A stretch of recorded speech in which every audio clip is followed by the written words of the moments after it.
Welcome to What's Next in the Star Prophet. This is episode 26, Iran Update.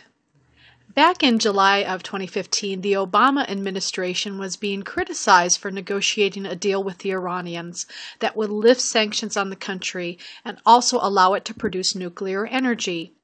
While many, including the mainstream media, the alternative media, and especially Israel, yelled and screamed about the potential for Iran to use its new freedoms to develop nuclear weapons, I was a bit more calm about the event, even praising Obama and friends for reopening relations with Iran.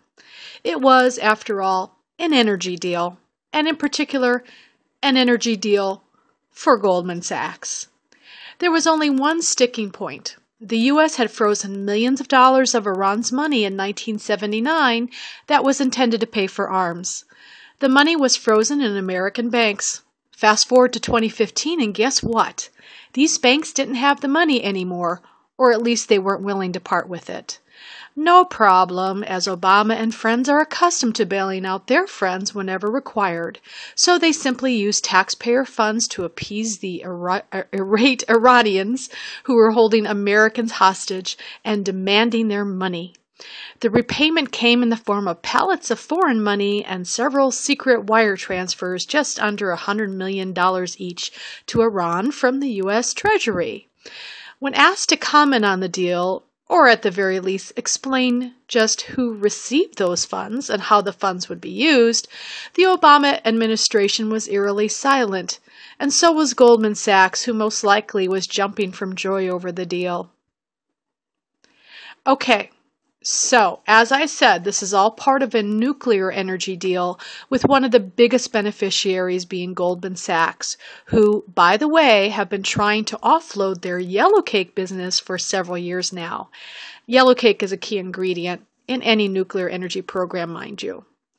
But why would the Iranians need nuclear energy with all that natural gas and oil, you might ask? I'll let the Policy Forum answer that question for me. Here's what they say. Iran needs nuclear energy to replace the crude oil and natural gas currently being used to generate electricity, thus allowing more oil and gas to be exported. Without nuclear power, Iran could be relegated to the ranks of small exporters by 2020, with catastrophic implications for its economy and also the price of oil. Even the Israelis now agree that an economically healthy Iran is a happy Middle East, and this deal has removed the existential threat hovering above Israel. So, what is Iran planning to do with all their newfound freedom and just a bit of extra pocket change compliments of the American taxpayer? Will they use it for their nuclear energy program as promised, or are they secretly planning to nuke their neighbors?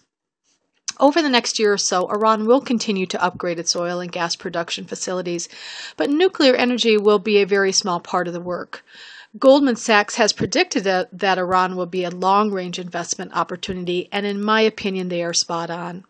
I don't see Iran really being in a position to be a global exporter until well into the 2020s, and this only after they stop all their meddling into their neighbors' affairs and turn their attention inward to their own economy and people. So, all's well that ends well. Goldman Sachs will make a profit from the Iranian deal, and so will their cronies in Washington, D.C., who will all get inside shares in key deals that will be guaranteed by both governments. The American taxpayer, on the other hand, will never see a dime of their money, or their share of the profits for that matter, but this is how fascism works, so enjoy.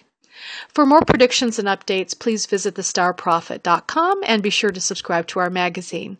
In this month's issue, I provide even more insights into Iran's future over the next few years. Thanks for watching.